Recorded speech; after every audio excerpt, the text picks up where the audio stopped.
Hey guys, today I bring you a chilling story. Rowena Ellsworth, a staunch atheist, died and found none other than Freddie Mercury on the other side. And the message he left about forgiveness will surprise you. Before we start, leave a like, subscribe to the channel and activate the bell so you don't miss any content like this. Now, get ready for a revelation that will change your outlook on life. My name is Rowena Ellsworth. And before I tell you about the experience that completely changed my life, I need you to understand a little about who I was. I was born and raised in Houston, Texas, into an extremely traditional Roman Catholic family. During my childhood and adolescence, I strictly followed all the religious precepts that were imposed on me. I prayed the rosary daily, attended Mass every Sunday, went to confession regularly, and actively participated in all the rituals that were part of our Catholic family routine. However, when I turned 20, something inside me rebelled against all that. It was as if a veil had been removed from my eyes, and I began to question every aspect of my religious upbringing. The doubts that always existed, but that I kept suffocated by fear and obedience, finally came to the surface. I could no longer accept explanations based solely on faith, and gradually, I moved away from religion completely. I became a convinced atheist. Science became my only source of truth. I immersed myself in scientific studies, seeking rational explanations for everything. Any mention of spirituality caused me deep discomfort, and I often found myself involved in heated debates defending scientific thinking against any form of spiritual belief. This phase lasted more than a decade of my life. I married Cody, a wonderful man who respected my stance on religion, even though he had his own beliefs. We had our son, Evan, and we built a very ordinary and happy life. I worked, took care of my family, and maintained a healthy routine that included regular yoga practice. I was completely satisfied with my materialistic view of the world, certain that I had found all the answers I needed in rationality and scientific thinking. Little did I know that at the age of 33, my life was about to take a complete turnaround. An extraordinary experience awaited me. Something that would challenge all my beliefs and fundamentally change my understanding of reality, existence, and the purpose of life. What happened to me in 2007 transcends any purely scientific explanation, and that's what I want to share with you now. It all started after a seemingly normal yoga session. I was doing my usual practice when I suddenly felt a sharp pain in my back that radiated to my stomach. At first, I thought it was just common muscle discomfort, the kind that goes away with a little rest and an anti-inflammatory. But I was wrong, very wrong. The pain not only persisted but intensified day after day. I began a pilgrimage to doctors' offices, initially being diagnosed with colitis. The prescribed treatments had no effect, and my condition only worsened. The most frustrating thing was realizing that some doctors were beginning to doubt the reality of my pain. I heard hints that I might be overreacting, that perhaps it was hypochondria, or, even worse, that I might be developing an addiction to medication. The pain was constant, impossible to ignore. It affected every aspect of my life. I was no longer able to work properly.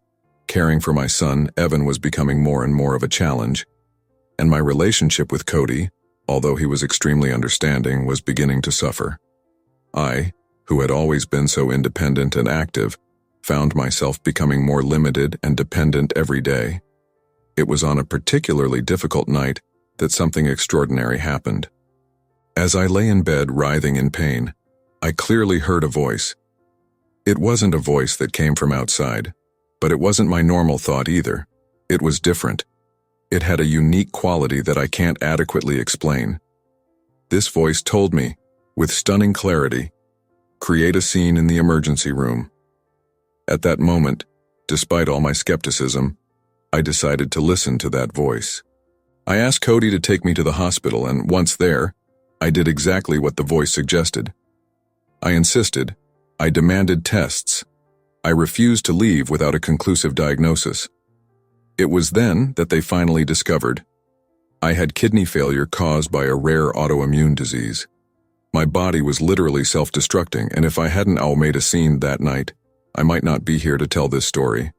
The moment of transition between life and death is something that earthly words can hardly describe with precision. During a particularly severe kidney crisis, I fell into a coma.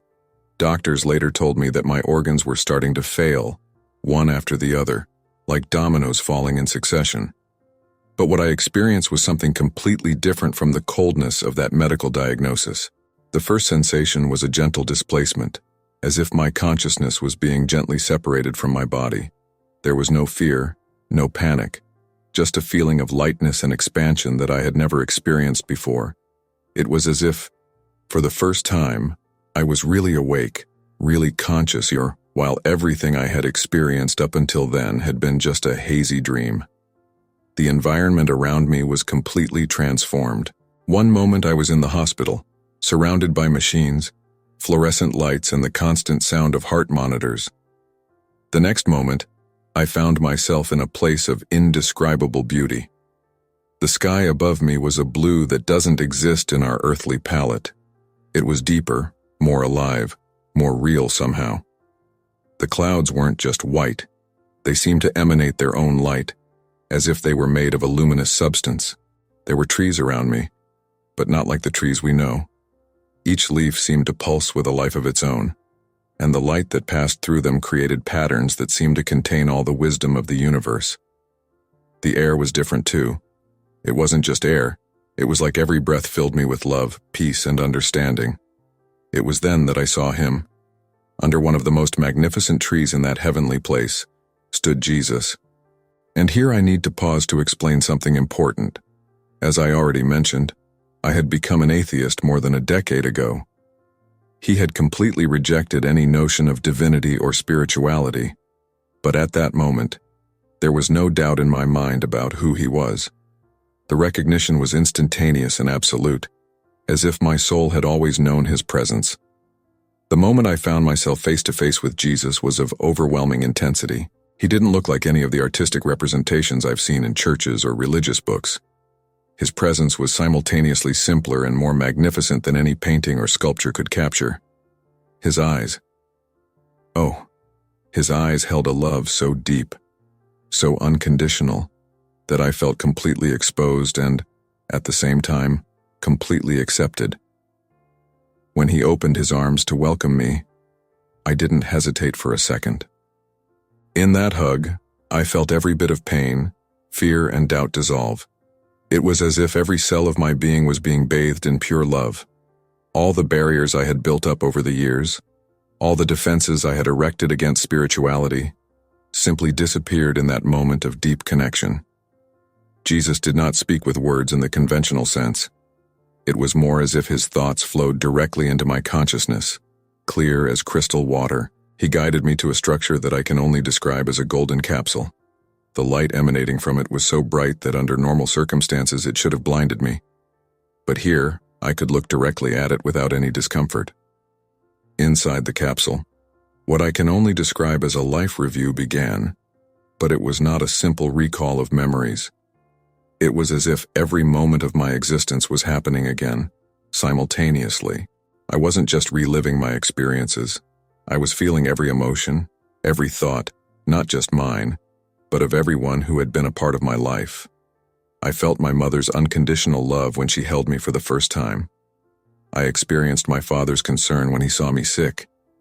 I relived the joy of my friends in moments of celebration and the pain of those I had hurt with my words or actions. It was a multi-dimensional experience of total empathy, where my every action was seen and felt through multiple perspectives. The life review continued, and each moment was like a drop of water in an infinite ocean of interconnected experiences. I saw how small acts of kindness I had performed that I barely remembered had created positive ripples that affected people I didn't even know. Likewise, harsh words he had spoken in moments of anger had caused deep wounds that had not yet healed. What was most impressive was that there was no judgment in this review. Jesus was there, guiding the process with infinite compassion. When we reached times when I had completely rejected spirituality, ridiculed the faith of others, and bragged about my atheism, there was no condemnation in his gaze, only understanding and unconditional love. Every moment of my life was intertwined with profound lessons about love, forgiveness, and growth. I saw how my autoimmune disease, which I viewed as a cruel injustice of fate, had actually been a catalyst for my spiritual awakening. I understood that every challenge I faced had a greater purpose that I couldn't understand at the time. At the end of the review, Jesus asked me a simple question. What did you learn? The words came naturally to my lips. This too shall pass. He smiled approvingly, confirming that this was indeed one of the most important lessons. I understood that both moments of joy and pain are temporary, and that true learning lies in how we respond to each experience. The sensation was of being immersed in an ocean of infinite wisdom, where every drop contained universal truths that I had always known at some deep level of my soul, but had forgotten during my earthly journey. It was as if every moment of my life had been a page in a sacred book, and now I could finally see the full story. After the intense life review experience, I was introduced to spiritual beings of a magnitude I never imagined possible. The first to manifest was Archangel Michael, and his appearance completely surprised me. He presented himself with resplendent black skin, long, wavy hair that seemed to contain entire galaxies, and a presence that simultaneously emanated absolute power and unconditional love. Mother Mary appeared next, and her energy was unlike anything I had ever experienced. It was like being enveloped by the purest maternal love, multiplied infinitely. His presence brought a peace that penetrated the depths of my being. She didn't need to speak. Her gaze communicated more than words could ever express. Saint Germanus also manifested himself, bringing an energy of transformation and ancestral wisdom. Each of these beings radiated a unique frequency of love and knowledge, and together they formed a perfect symphony of divine energy. They explained to me, through communication that went far beyond words, that I had an important mission to fulfill upon returning to Earth. The message was clear.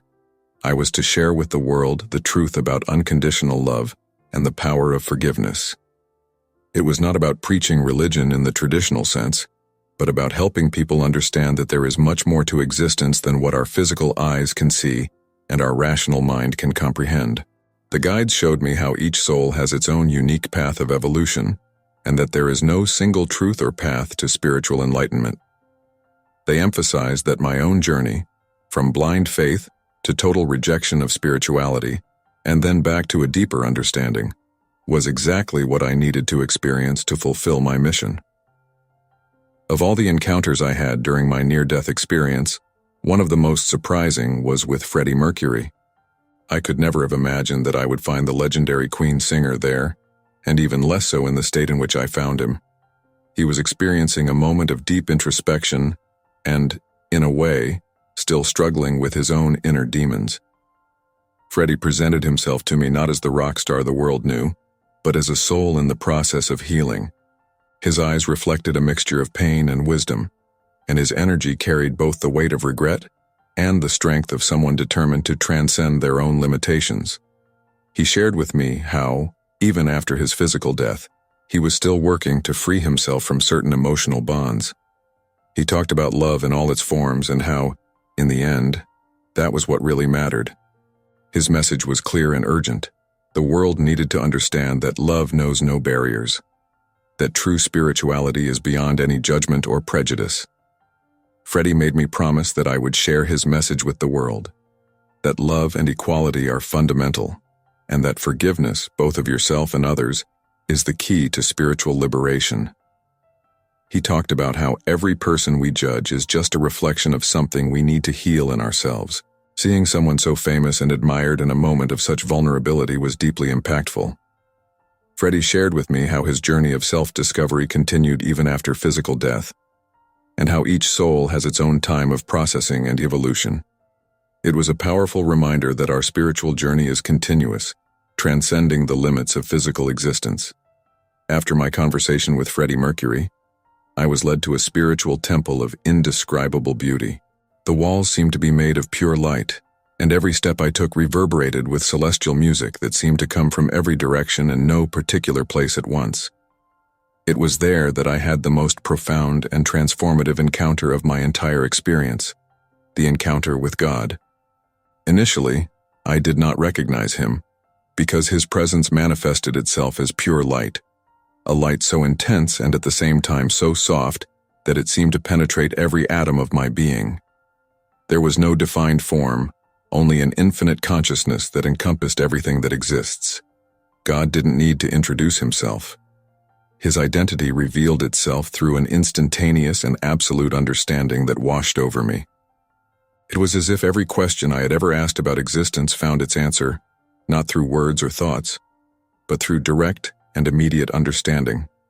In that moment, I experienced a love so profound and unconditional that it made every other kind of love I had ever known seem like just a glimpse of what love truly is. It was a love that didn't judge, didn't demand. It just was, in its purest and most perfect expression. God showed me that all my mistakes were already forgiven before they were even committed, that my search for truth, even when it led me to deny him, was part of my path of evolution.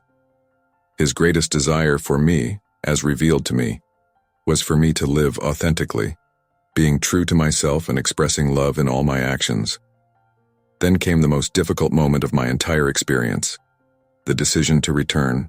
The peace and love I experienced on that spiritual plane were so complete, so perfect, that the idea of leaving them was almost unbearable.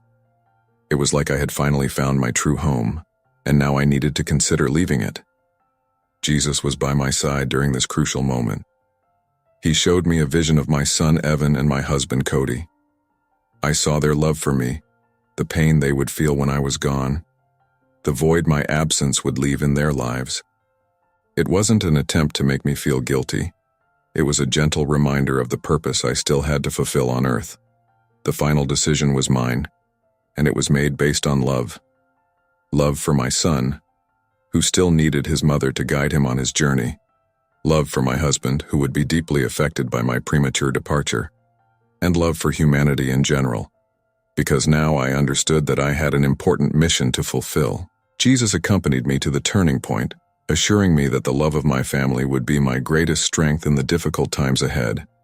He explained to me that readjusting to physical life would not be easy, that I would miss the peace and clarity I experienced on the spiritual plane, but that each challenge would be an opportunity for growth. Before leaving, I received clear instructions about my mission.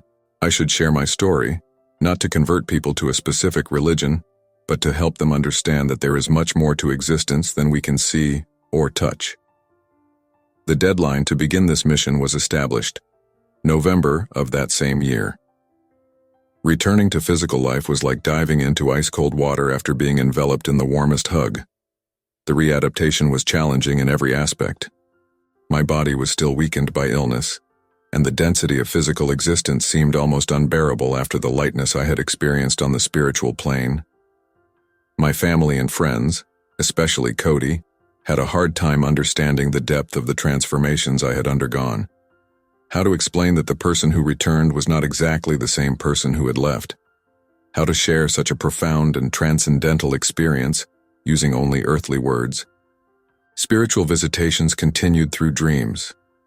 Jesus and Archangel Michael often brought me messages and guidance, reinforcing the importance of the mission entrusted to me. Each dream was a reminder that I was not alone on this journey, that I had constant support and guidance from the spiritual plane. The biggest transformation was in my understanding of the nature of love and existence. I understood that love is not just a feeling. It is the very energy that moves the universe. Forgiveness, both of oneself and of others, has proven to be a powerful tool for liberation and spiritual growth. I understood that life is not about following rigid religious dogmas, but about living love in all its expressions. Today, I dedicate my life to sharing this message, not just through words, but mainly through actions. Every person I meet is an opportunity to manifest this unconditional love that I have experienced. Every challenge is a chance to practice forgiveness and understanding. My near-death experience was not just a personal journey of transformation, it was a call to a greater mission, an awakening to a deeper, more meaningful reality of existence. If you liked this beautiful spiritual testimony, leave a like, comment on your impressions, subscribe to the channel, and don't forget to activate the notification bell to watch each new video and help us spread this message to a greater number of people. Until next time.